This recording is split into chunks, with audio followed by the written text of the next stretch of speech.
What is going on, guys? It is Average Player here, and I know what you're gonna say. It's been a very long time since I've done the second part. I'm gonna be honest. I've recorded it, tried to edit it, realized I'm screwing up too much, and then keep trying and going through. I've even tried writing some scripts, and it's just not working. I keep screwing this up because I want to try to explain this to the best of my ability without editing it. Because I feel like if I have to go through and edit it and write down stuff on the screen, like right here, or whatever, that, I feel like that's the cheap way out. I'd rather put out as perfect of content as I can before editing, that it seems like I know what I'm talking about, especially on matters like this when it comes to trying to teach people how to play the game of Yu-Gi-Oh! So, as you can see here, this is just main deck stuff. For the people who've been playing Yu-Gi-Oh! For a while, asking where pendulum cards are, those are going to be a completely different video. Pendulums are going to have its own video somewhere down the line. And it's been a month since I released the intro on how to play Yu-Gi-Oh! So, speaking of that, I don't want to try to drag this on too long. There are 4 cards here, and 2 of them you already know. Were these the effect monster and the normal monster. And then we have a ritual monster here, which we'll cover in a little bit, which requires this spell card here, which we will cover with ritual monster.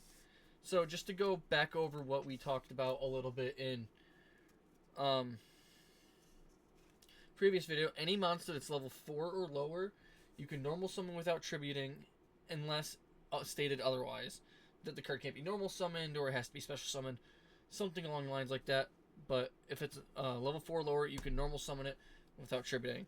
If the card's level 5, you can normal summon it in face-up attack position, or face-down defense position, by tributing one card you control. In this case, it actually just happens to be McDonald's Pack Millennium Shield, which I did end up getting for my stepdad. Shout out to him. And then if it's level 6, like Summon Skull here, you only have to tribute one monster you control to summon it face-up attack or face-down defense. If it is level 7, like our good friend the Dark Magician, you have to tribute 2 monsters you control to normal summon or normal set it. If it's level 8, like our good friend the Blue Eyes White Dragon, the Ultimate Creature Construction, who's virtually invincible. Only few have faced this creature and lived to tell the tale. So you have to tribute 2 monsters to normal summon or set him. This is the strongest vanilla you'll find in the game. Not the strongest monster. And this card is level 9, which requires 2 tributes unless stated otherwise. And then you have our Egyptian God card here, Slife of the Sky Dragon, which is a level 10. Generally, level 10 monsters require 2 tributes. In the case of Slife of the Sky Dragon, we have a case here where it requires 3 tributes to summon him out. Alright, all Egyptian God cards have that clause where they require 3 tributes. So as you can see here, it requires 3 tributes to get its effect, but they generally require 2 tributes. So, that's it for everything that you have to know about the summoning of cards. At least normal summoning of cards. How many times can you normal summon a turn? Since I said normal summon once. So, when you normal summon, say we're normal summoning Infinity here, can we then summon Millennium Shield by tributing it and go to face down defense position? By tributing it to set it in face down defense position that same turn. No, we cannot, because a tribute summon counts as a normal summon. So, since you only have one normal summon a turn, you normal summon Tyranno Infinity Pass. That'd actually be like the worst normal summon you could possibly have. It's 0/0. So, that's just an example though. You only get one normal summon, so you have to wait a turn to summon this bad boy out in face down defense position. Or, in cases, you can summon attack position if you want to. But special summoning, you can special summon as many cards as you want in a turn. Like, say, normal summon Tyranno Infinity, and let's say Millennium Shield special summons itself. This special summons itself, special summon. As you can see, we can special summon as many times as we want a turn, unless a card states otherwise. Saying that, oh, you can only special summon this many times after this is resolved, or you can only summon this type of monster, which it can be very limiting sometimes.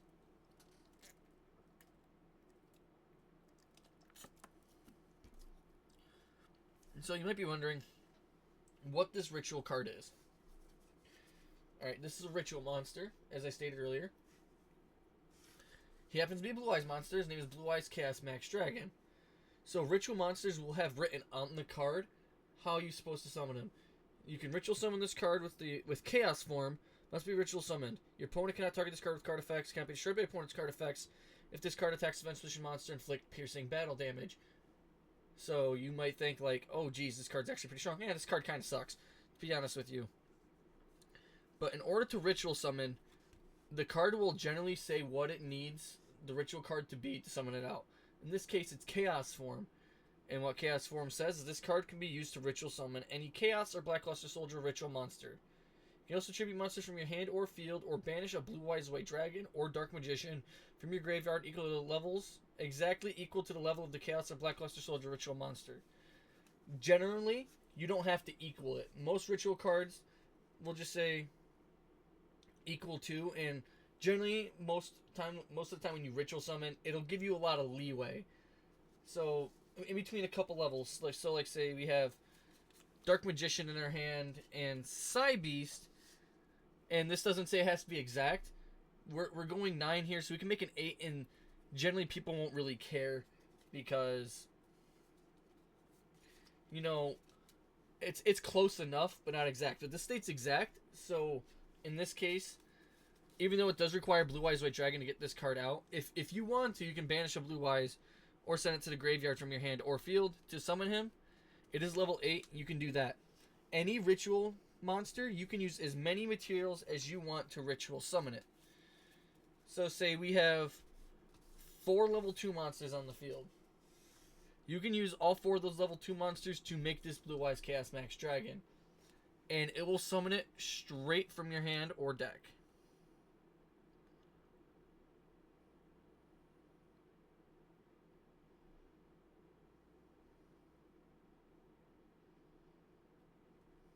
Actually, it can't be from deck. It can be ritual summon from your hand. My bad about that. You can't ritual summon from your deck. So you have to have both these cards in your hand, and also the additional materials in your hand or on your side of the field to do this. So now you're saying like, wow, okay, why would you use all that to get this big card out? Not all of them are like that. Decks like, there's a deck called Drytron where you can ritual summon using the attack and defense of a monster, so you're only using one monster at a time, and it's really good. In this case, this is only good in Blue Eyes. This card is only good in the Blue Eyes deck, and it's still not even played, but if you were to play it, it'd be in a Blue Eyes deck, because you're really not giving up very many resources to use it. So, you use a resource game, you want to try to keep all your resources. So this requires 2 cards to get it out. It's generally not played. So that's basically the gist of that. So other than that, there's really nothing else to go over. Last time I tried to make this video, it was like 20 minutes long. For whatever reason. So we got all these boys here. Return Affinity, Millennium Shield, Summon Skull, Dark Magician, Blue Eyes White Dragon. Whoever that is, and Slifer, and then we're going to do our ritual here at the end.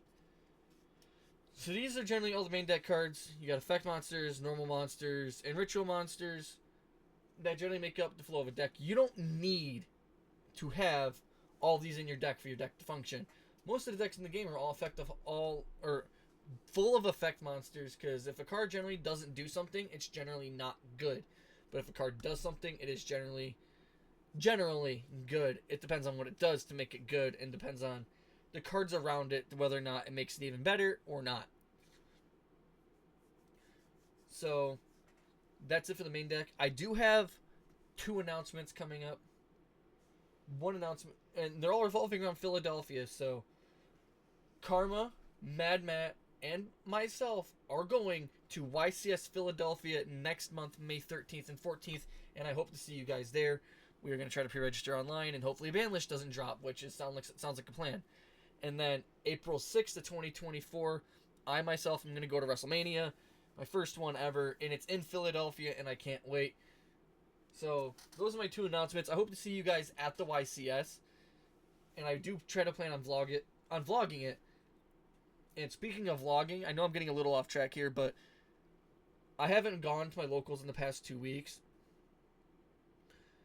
The one that just happened, my last locals, Sunday that just passed, I didn't go because I was watching WrestleMania with my family. It's generally a big thing that we do, so I didn't go to cards or play Yu-Gi-Oh at the locals. I know I could have watched it there, but it would have been too distracting. And the week before, I was having some money issues, so I really didn't watch it. So not watch. I didn't go, but I still keep up. I still do some plays here with Karma, so that's a good thing. I do want to try to record at the locals coming up soon. I do have permission, which is a good thing. So finally, we're gonna get this video out. I'm sorry for the wait, guys. I am just very stupid, and I just don't know how to get product out in time. The next video, we're gonna be going over spell cards.